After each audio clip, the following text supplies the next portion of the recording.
right, everybody. Let me make sure I have the right microphone on. I hope you guys can hear me. Let's see here.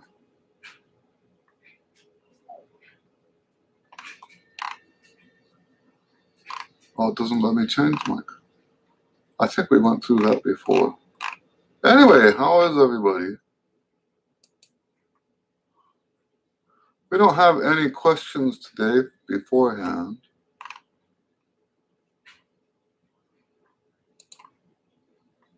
Hello, Anthony. Hello, Gabrielle. What's on your guys' minds?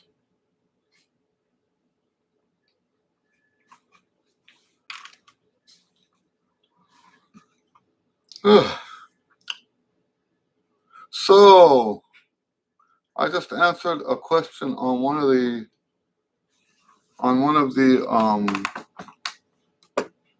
other videos. Someone was asking, and I said, okay, since we don't have any questions, it's time to open up with, I thought that would be a good idea. Now I can't remember what it was. Let me open it up real quick.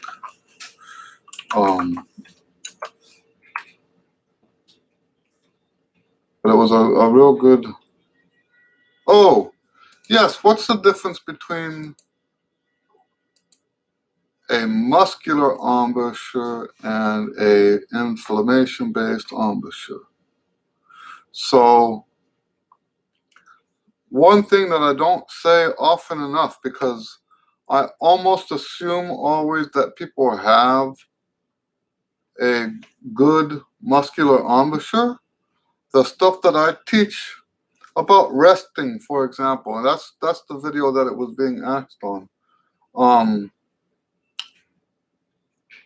The stuff I teach about resting does not apply if you have an inflammation embouchure. If you have an inflammation embouchure, then everything you do is all about controlling the swelling in your lip. And I don't say that derogatorily, right? I'm not saying, oh, you people who have, no, I used to have that. And in fact, there are musicians that's how they play, that's how they want to play. But people who play like that can't use a lot of the aspects of my system, because to play well that way, you really have to practice every single day, and you have to practice for the exact same amount of time every time.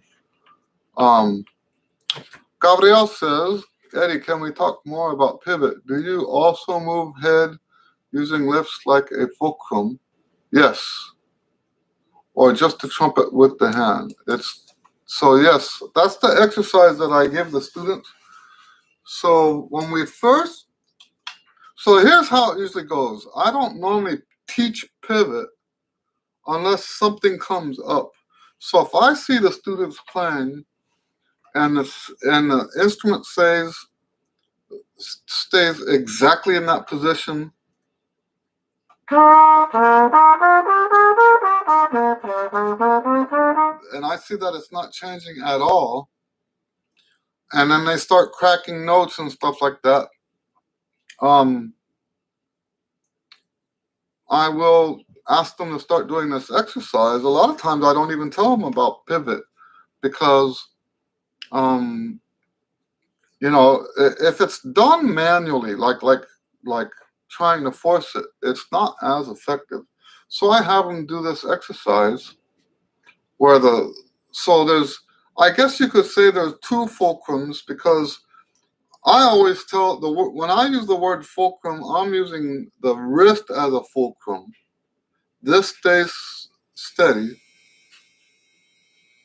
and I'm moving the horn only with my head. And I'll have them do that as an exercise exaggerated, just like this. Now that's obviously way too far for playing trumpet, but it gets them used to those mechanics.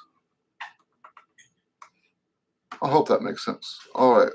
So yes, but it's the movement is from the head. You're controlling it from the head. You don't control it from here. You control it from the head.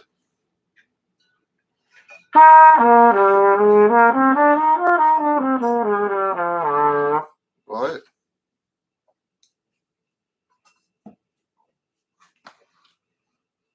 So yeah, you don't control it with the. So you said, do you also move the head? Yeah. So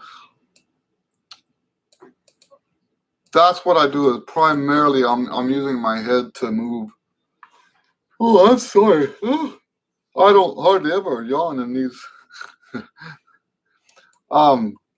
Yes, I use my head to, and that's what I teach the students to do. Use the head to move the pivot.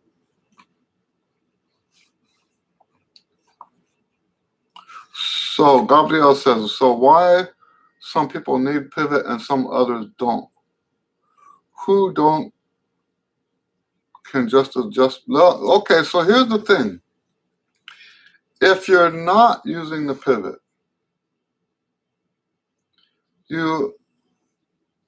so I can tell you how I used to play before the pivot is for low notes, I would bring the instrument farther off the lips. And the high notes, I would push them harder on the lips, right? That's awful, right? That's not a good thing. Now, I guess in theory you could have. Let me tell you guys this story from my past, right? Because I know that life has, and I've known this for a long, long time, there's things in life that we don't understand, right? There's a lot of stuff in life that we don't understand. So you would hear people over here in this school of thought say, you raise your tongue when you play, right, for high notes, and over here they say always keep the tongue down. And so then you would hear all these people over here say, everything's play more air on the high notes and less air on the low notes. But then there's other people over here that say the same air all the time. And I always knew that both sides of all these issues was true and correct. I've always known it. But in the beginning, I just thought it was some sort of enigma, something that couldn't be explained. But then I got that book from Bob Finley. It's called Bob Finley on Trumpet. And basically, he spells it out with a system of balances. And when you have certain balances, you can play, right? And it doesn't have to be the same balance. It just has to be a balance, right? So, and so the whole, if you see the graph, the image that he writes, everything physically is balanced against the air. So there are people that going up and down, it's all about air. That's 100% air control. That's not how I play. I play with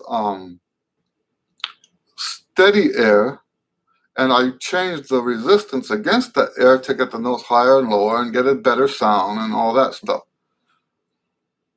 But yes, it was Bob Finley's book that opened my eyes about all that, because he showed how it was possible to be right even when everyone is teaching something so different. You know, it used to bother me because people used to say that that we're all saying the same thing, but saying it from a different perspective. And I knew that was not true. I knew that wasn't true because there's no way that those two people who were saying the opposite could be saying the same thing, but from a different perspective. And the people who say we're all saying the same thing are those people who believe that there's only one correct way to play the trumpet. Of course they would believe that everyone's saying the same thing, because their fundamental belief about the trumpet is that there's only one right way. So if you have a famous successful player here that says one thing that contradicts a famous successful player over here, then they must be saying the same thing, but from different perspectives. That's how they see it, because they can't believe that there's more than one way to play the trumpet. So now when it comes to the pivot thing, I can see how, now I don't have an answer for your question exactly. I can see how maybe someone that uses a different balance from what I use might not have to pivot. So other than that, all I can tell you is how I used to play before the pivot. It's a very difficult way to play. The higher you go, the harder you push in. The lower you go, the more you push the horn away from your lips. It was a pressure thing. Closer in, farther out. Closer in is for high notes, farther out is for low notes. So instead of pivoting the horn like this, I can't even do this anymore, but right, they would put less and less pressure on the lip until the lip could vibrate at that frequency. And maybe people do that, I don't know.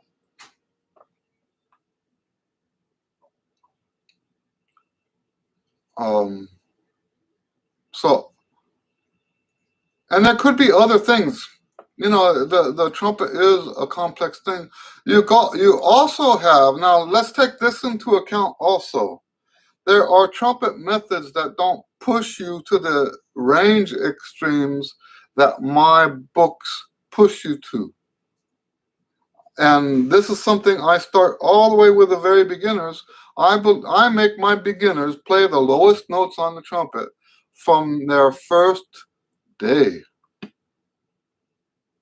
And the reason I do that, there's two reasons. One is because they can. Why would you have them not do those notes if they can play them? They should. So if they can play C in the staff, then they can play the low F sharp, right? So I make all my materials for the students, the beginner students, go all the way down the low F sharp. That's the first reason, is because they can. The second reason is because I believe that if you get a feel for the difference, the distance between low F sharp and C, then you can carry that over now to the next, from the C to the next F sharp. So you get an idea when you're playing of how to change one register to the next register. It happens at a subconscious level, but you're getting this feel for it. You're getting a feel for how to change registers. Now, there's a lot of methods that don't do that. There's a lot of methods that they'll stay in that narrow band of notes in the staff. And then you start stretching these up here. Of course, they're not going to experience this adjustment that has to happen to go to the low notes, because they never play those low notes. And I'm not talking about trumpet methods. I'm talking about band methods. I don't know what other people's beginner trumpet methods do. I think most people, when they teach beginners, they use band methods, which is just kind of like, the only time I would ever do that is if the student already has experience with another brass instrument.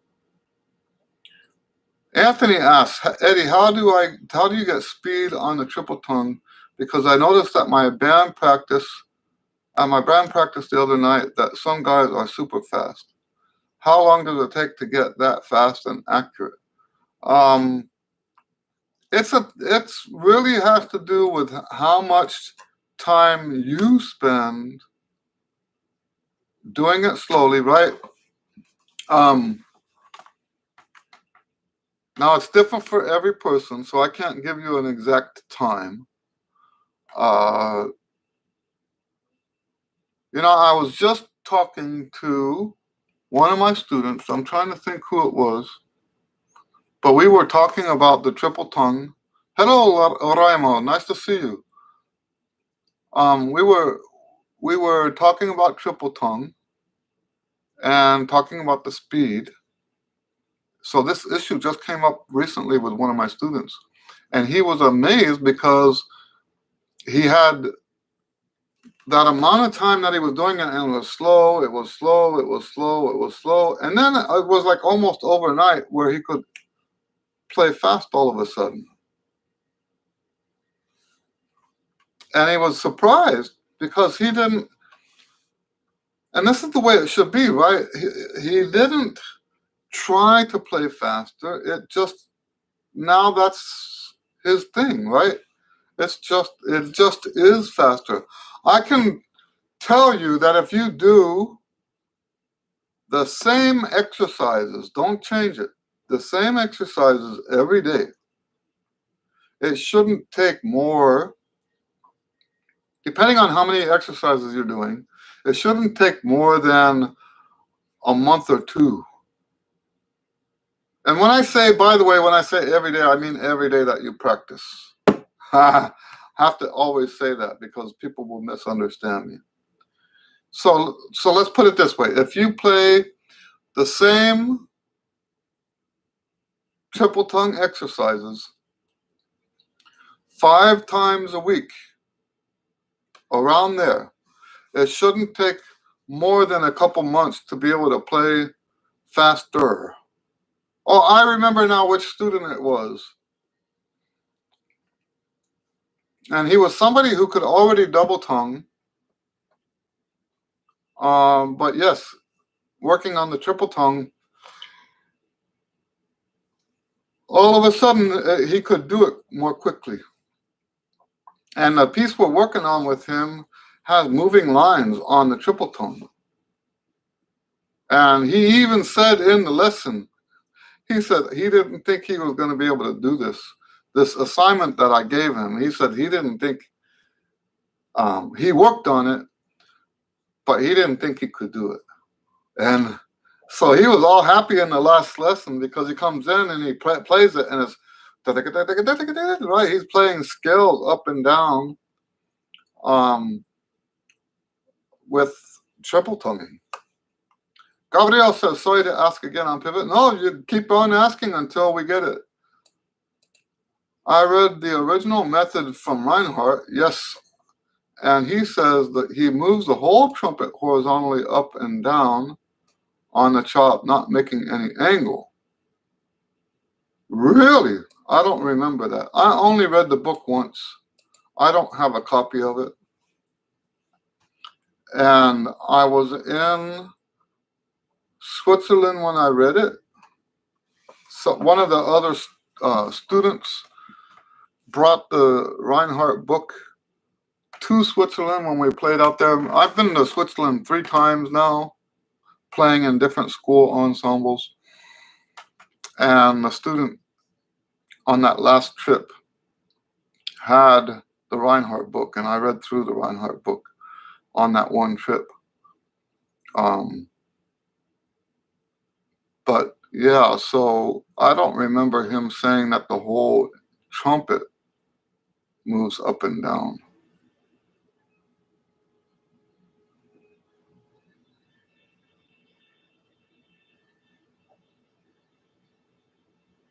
So yes, I really need to get that book. So let me be clear also about this. I don't teach Reinhardt.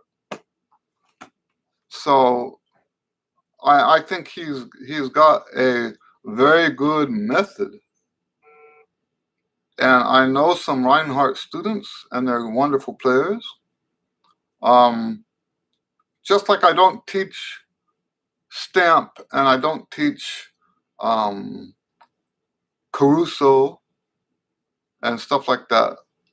So the method that I teach is inspired and influenced by those people, but I don't teach their method. And in fact, you know, I used to be more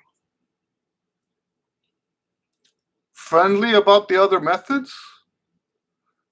And the only reason I backed off, because I'll tell you what, I read these other methods and I read what people say. I like to read the students of these guys.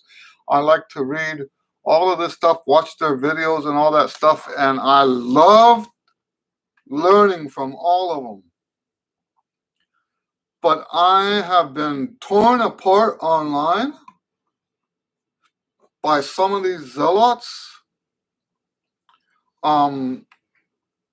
These are zealots that studied with the man, and it's true in each one of these cases. Each one of these famous teachers has had students that are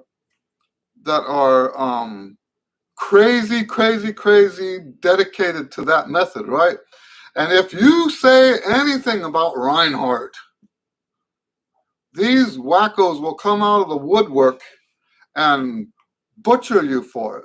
And if you say anything about Caruso, these wackos will come out of the woodwork and butcher you for it. And I just got tired of that. So it sort of forced me to make what I teach more independent of that. Because I get tired. It's not that I have anything against having a good old fight like that. Right? But it does get old. You know, I enjoy a nice intellectual argument. I do enjoy a nice intellectual argument. When you have a zealot on the other side, it's no longer intellectual. I guess that's what bothers me. It's no longer an intellectual argument. It becomes a deeply, deeply passionate, emotional argument, and I have no room for that in my life. So yes, and my understanding of the Reinhardt method and his pivot system comes from only one reading.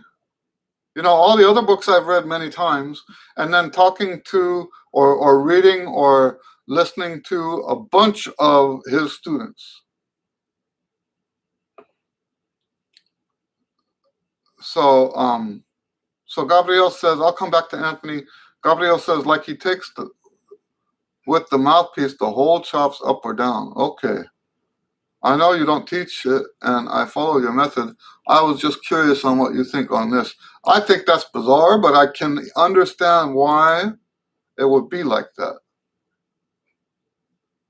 Then Gabriel says, I pivot like you do, and not because I read Reinhardt, because I read it after I already did pivot by instinct. That's right. So I think most of the time, we want it to be instinct.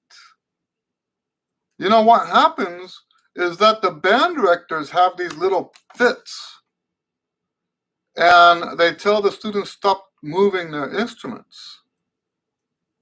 And a lot of times it's not that they end up going against their instinct because the band director said you have to be perfectly still, which is ludicrous. Another one of those ludicrous band director things. Now, I'm not anti-band director, don't get me wrong. It's not the band directors themselves, it's the culture of the band directors.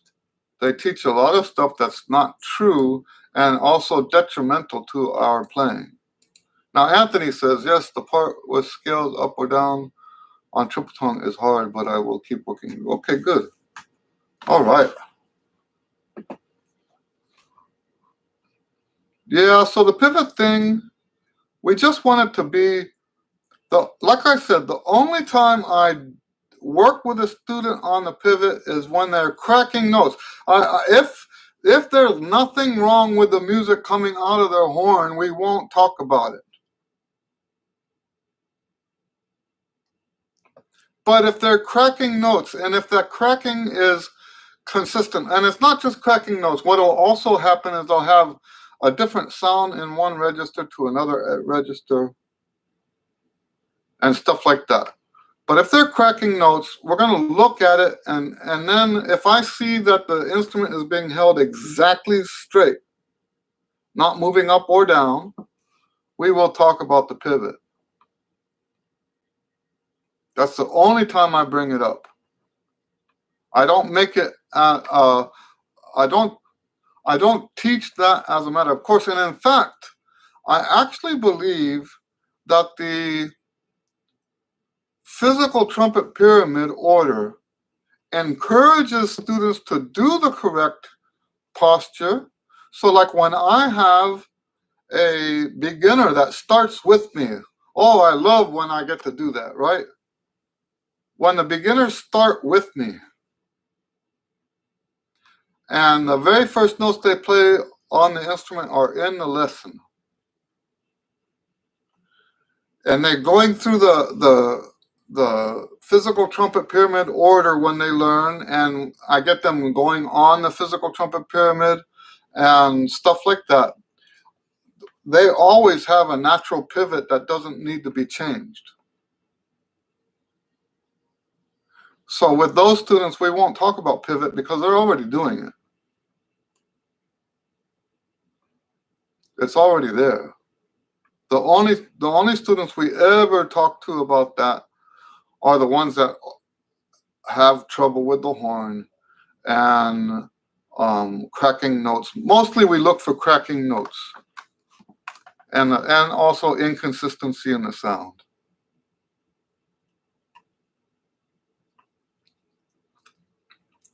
What else? Who else has any questions?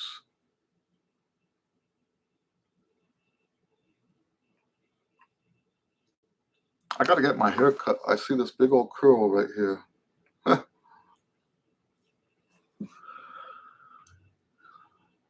My barber has weird hours, and it's hard for me to coordinate my schedule with his schedule. So I think this is like 2.5 months of hair growth. Anthony says, just curious, last night at band we had the sight read 3 new pieces of music. What would you do right away when the music is first time seeing it? Well, the older I get, the less I try to look at it, because I want to push myself and see how much of that I can like absorb as I'm going. But here's the official answer to that question. You look for key signature changes, and you look for what we call the roadmap, where the repeats are and stuff like that. Those are the 2 things I would look for mostly. Anthony says my hair looks like Beethoven's hair. I think Beethoven was wearing a wig. I don't know.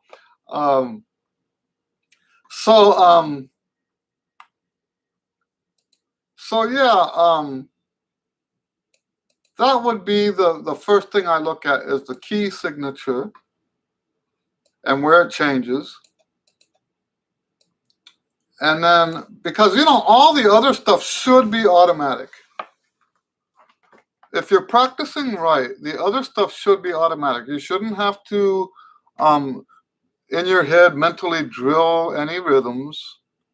You shouldn't have to finger anything, because all of that should be automatic. It's really the roadmap, I think, is probably the most important thing, because even the key signature itself should be automatic too.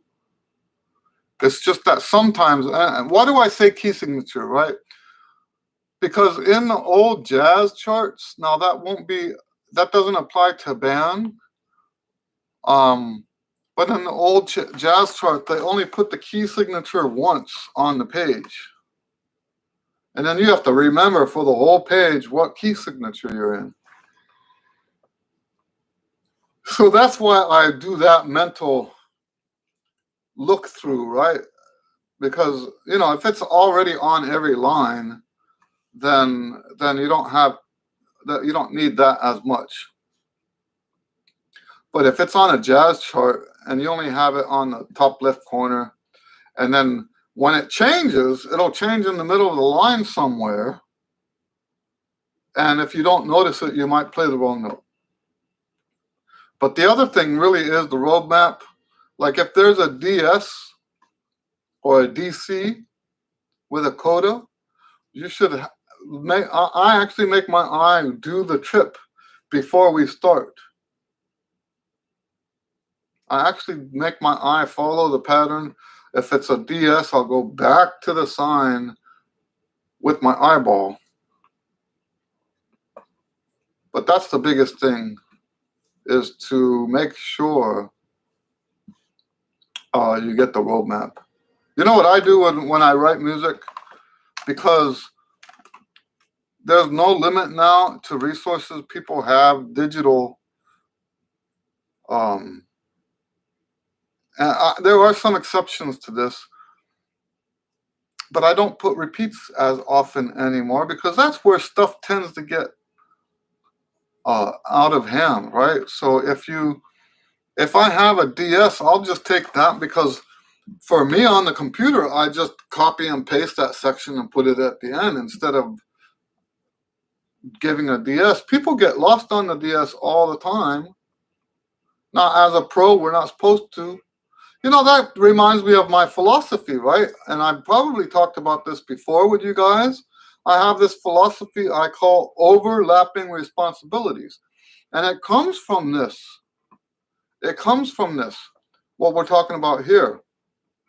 I was on a recording session, and the guy that wrote the music, so let me go in chronological order. I'm sitting in the booth, not in the booth, in the, you know what I mean, in the studio, playing my part. The other musicians, probably trumpet players, I can't remember now, they were saying, "Oh man, who wrote this stuff? It's awful.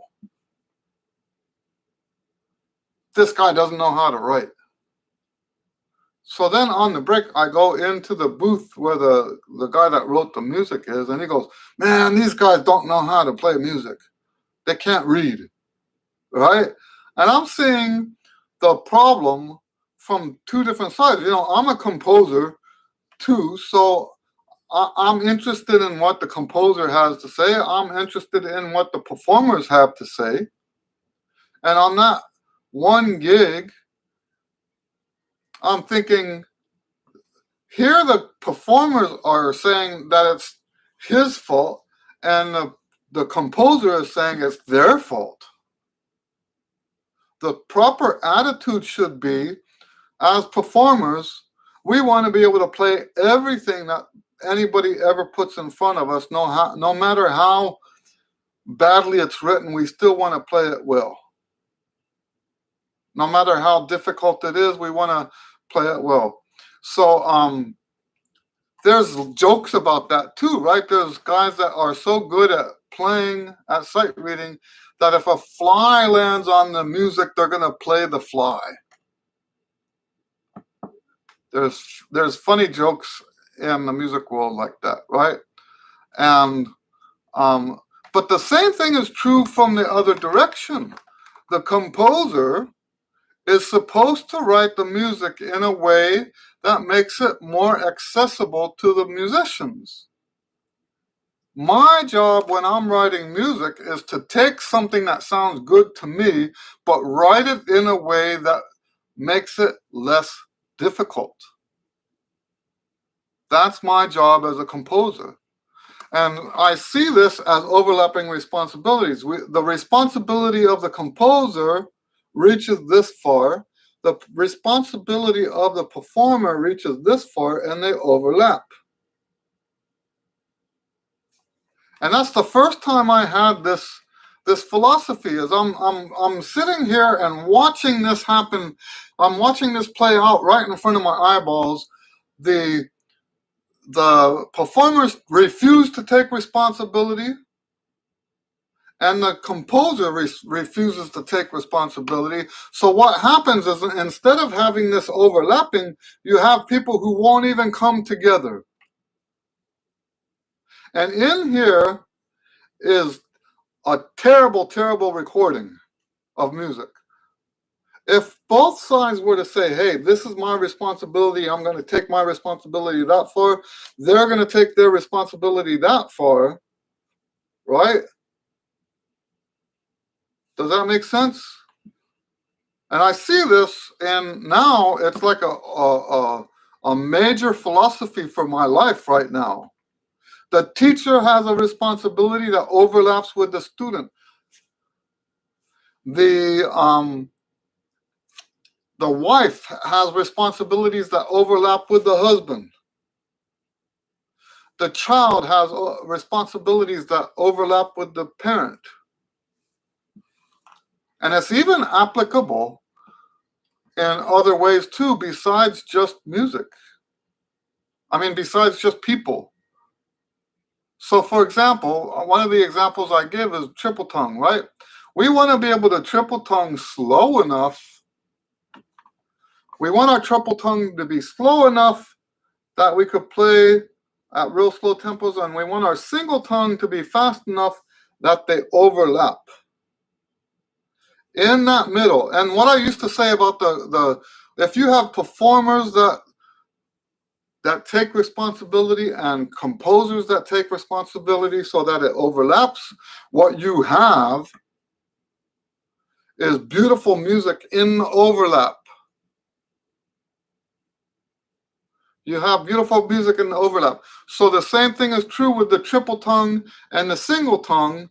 If they overlap, what you have is beautiful music in between the two. It's a wonderful philosophy. This overlapping responsibilities. That's what I've been calling it. I think I came up with this like 25 years ago. And I try to live my life this way. I do more than my part, they do more than their part, and where we overlap in the center, beautiful stuff happens.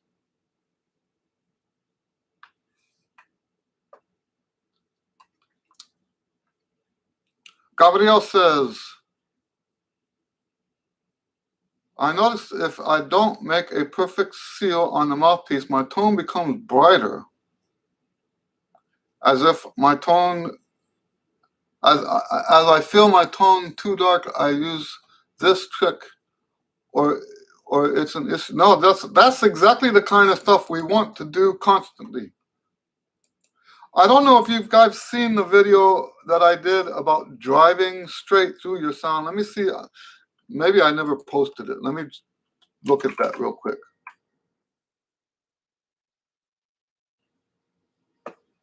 The concept comes back from when I was a little kid in the seat of the car as my father was driving.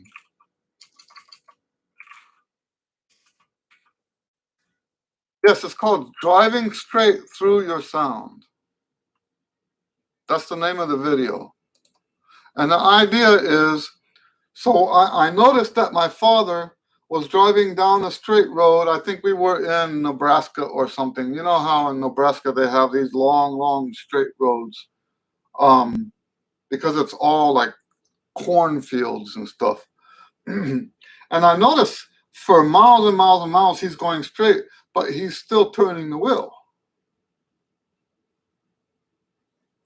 And when I was that young, I thought, that's just bizarre. Why is he turning the wheel, but we're going straight?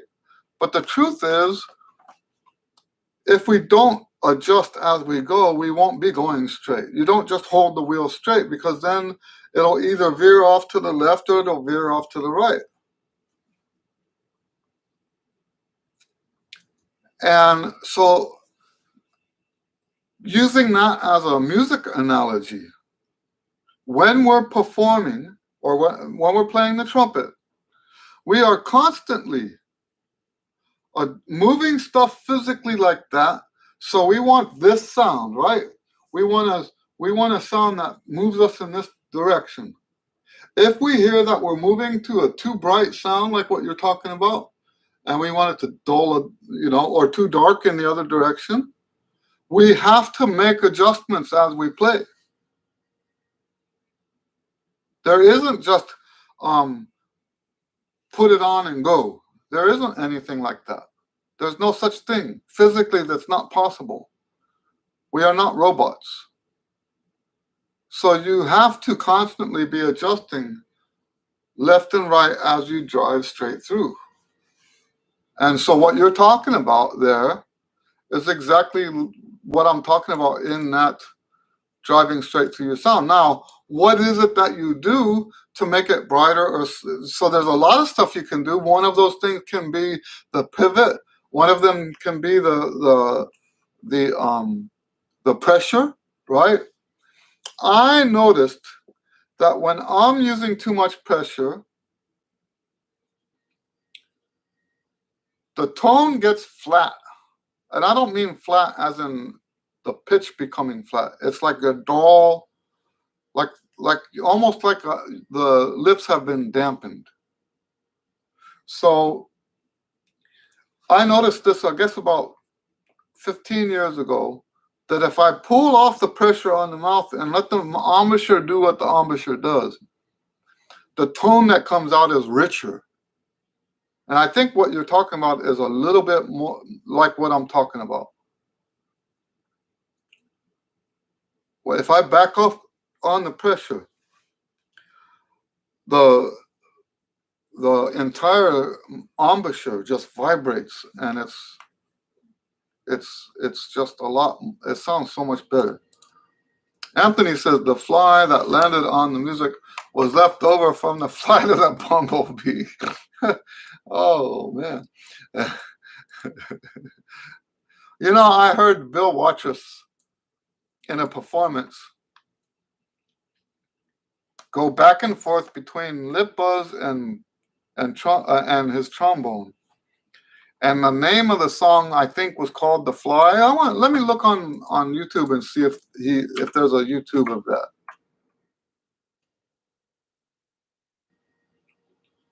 I think it was called "The Fly." La Mosca.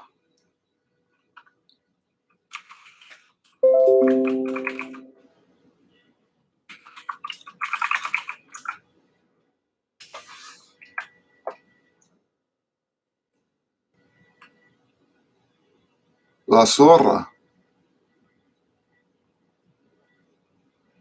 I wonder if that's that. No, I don't see it. So yeah, he would do like improvise on the trombone, improvise lip buzz, improvise on the trombone, and the lip buzz part was supposed to be the fly buzzing around. Anthony says, and yes, the composer who wrote the music was at the rehearsal last night. Oh, that's cool. Who was it?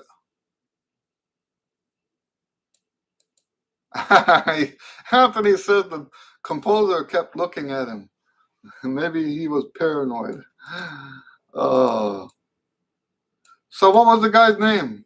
Is he a local guy? I know a couple composers here in town that, so like, what's his name? Trumpet player. That's one of my worst traits, is trying to remember people's names. I played a gig with him one time. I'll never forget this. Played a gig with him. This was years and years ago. And this guy, I was subbing. This guy was, it wasn't, so he was playing first chair, right? And they said that the trumpets were out of tune. This dude actually told the leader that it was me. he told, oh, I don't know that name. He told the leader it was me. And I'm like, who does that? Who? And, you know, we get along and all that, but I've never forgotten that. That was years, and I think that was almost 30 years ago. And I just can't forget that this dude basically sabotaged me. It was my first time playing with the band, and he sabotaged me, blaming me for all the problems that were going on in the band. Yeah. Gabriel says, Eddie, if I use a C trumpet, do I just play it as it is written for the piano? Yes, that's correct. C trumpet and the piano are the same notes.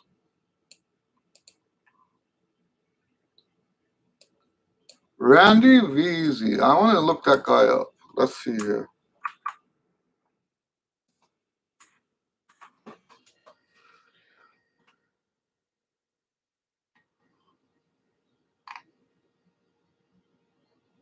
Yeah, I don't know who that is.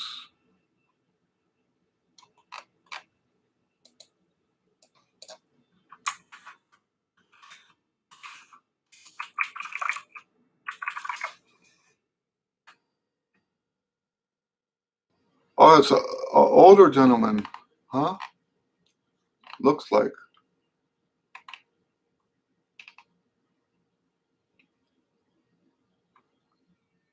Unless this is different. But I think I can see him. Oh, it says Houston Symphonic Winds. Is that the band you're in?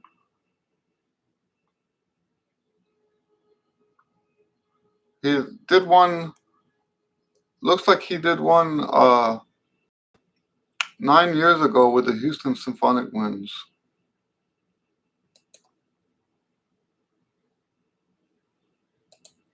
Gabriel says, you don't use C trumpet on jazz, do you? I've heard of people who do that. I saw someone recently do that. There's always a weird sound that comes from that. I don't. It's, to me, it just sounds weird, which is strange, right?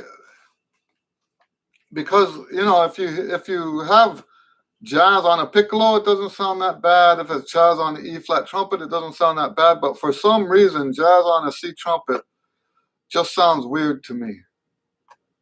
And I'm not sure why. It might just be that the tuning clashes so much. Because if you think about it, like C on the C trumpet is D on the B flat trumpet.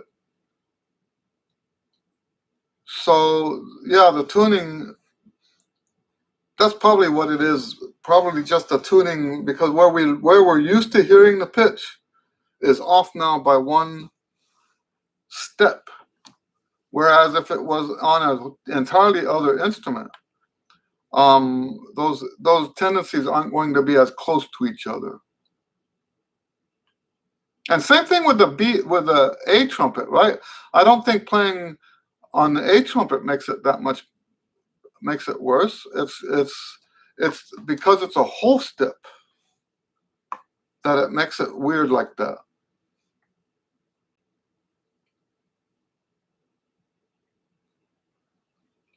So yeah.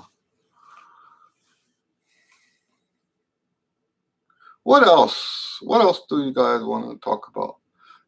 I was very surprised. I started this series this week. By the way, all of my talking videos are done for the whole year. I've already posted them. They're already scheduled. So every Wednesday, we're going to have for sure a talking video. And the first series it's 3 different series. The first series is 5, which fits perfectly with the month of September. And so then we're going to do an 8 video series for the next 2 months. And then the last month, December, is going to have 5 videos in it too. So I'm done with all of that for the year. I get to practice now. Gabriel says E-trumpet is nice on some classical music. Yep, I love that. I love the small horns. Gabriel says, when is your book on understanding music? Understanding music? Which one is that? I've got so many book ideas. I don't remember one about understanding music. Maybe you can refresh my memory.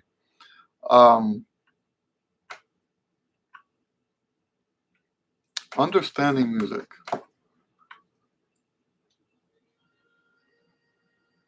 So I have that one that I want to do for the kids. Maybe get my wife to do some like cartoons, the supernatural trumpet player. I would really like to write that book. I just haven't. And it should be, if I'm writing it for kids, there shouldn't be a lot of text, you know. Gabriel says, you said you were writing something about how to understand music. Well, I can give you a list of the books I'm working on. It's too many.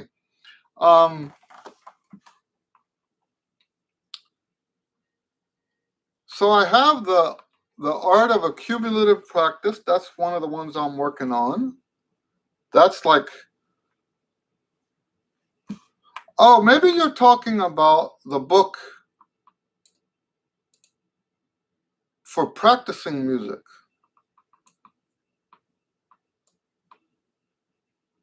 Oh, so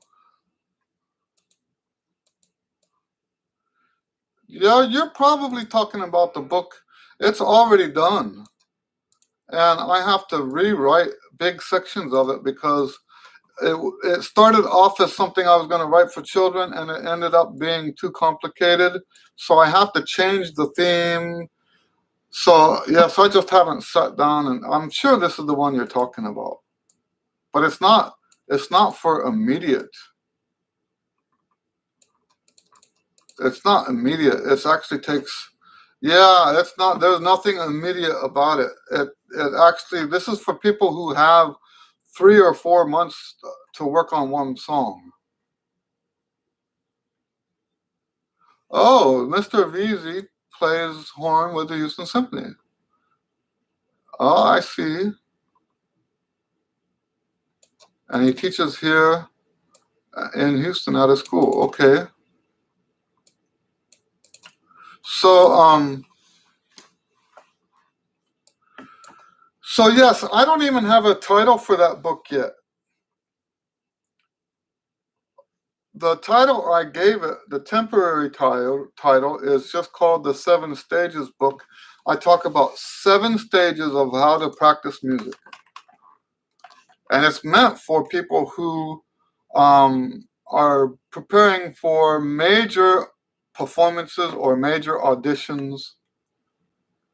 It's a step-by-step process that I teach my students.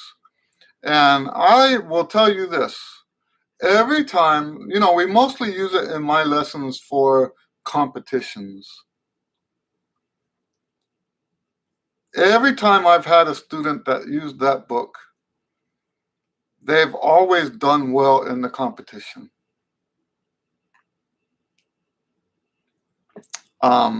So much so, I had a student that his parting gift, he graduated from high school and went off to college.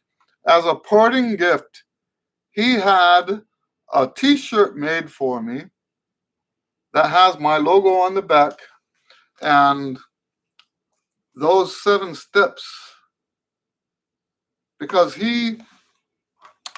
when he gave me the shirt, he told me, he said that these steps that I taught him helped him to realize his dream. Now, to understand why he would say that in that context, he wasn't a full-time trumpet student.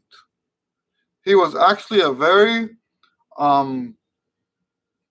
So he was doing, as a high school student, he was doing demonstrations for NASA, traveling.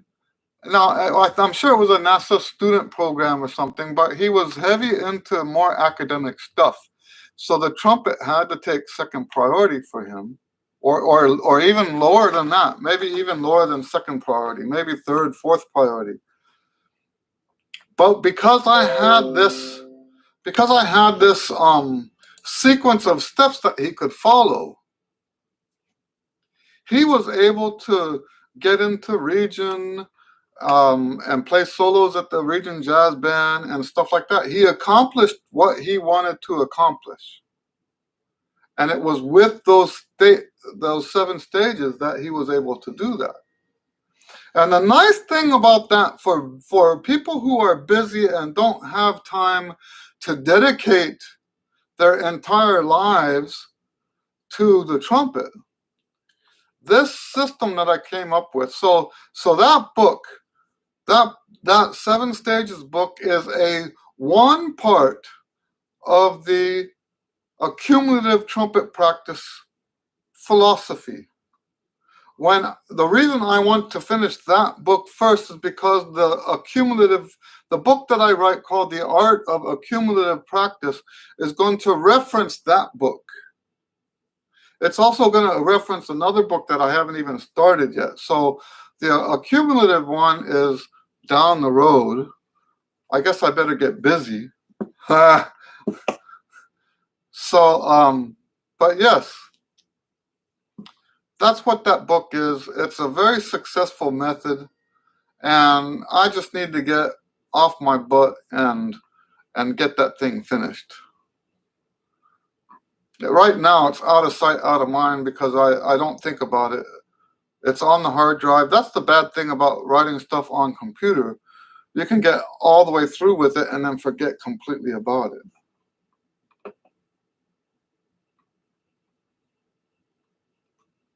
Gabriel says, I will read it for sure. My dogs that are my audience will be very happy. Very good.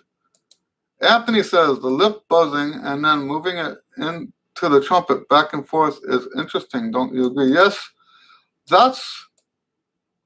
Oh, you mean like what I was telling you about Bill Watchus? Yeah. That's some awesome, amazing skill to be able to do that. Because it is actually, it demonstrates really how good his embouchure was, really. Anthony says, Gabriel, my dogs fall asleep when I play. That's amazing. Gabriel says, here one of them sleeps while the other sings while I play. He makes a strange barking following the trumpet. Yeah, I had my old beagle was like that, especially on Mahler 5, right? I would go, and he'd go,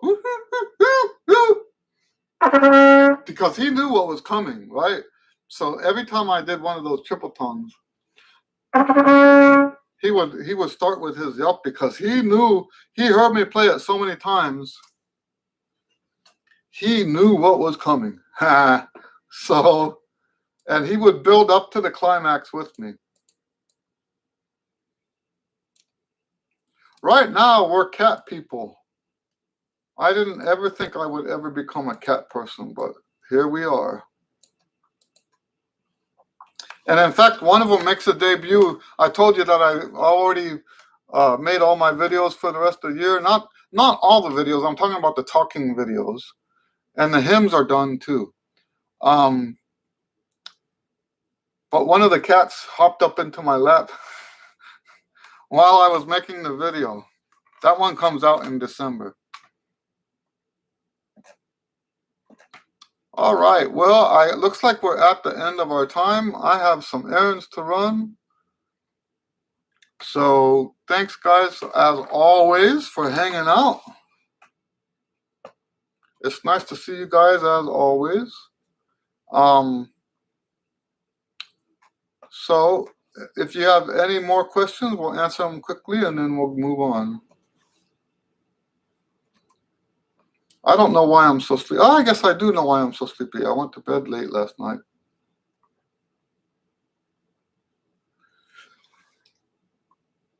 Oh, excuse me. I'm so sorry. Ah. All right. Thanks, guys. Have a great weekend. We'll see you guys next week. God bless you. Have a great week. All right. Bye.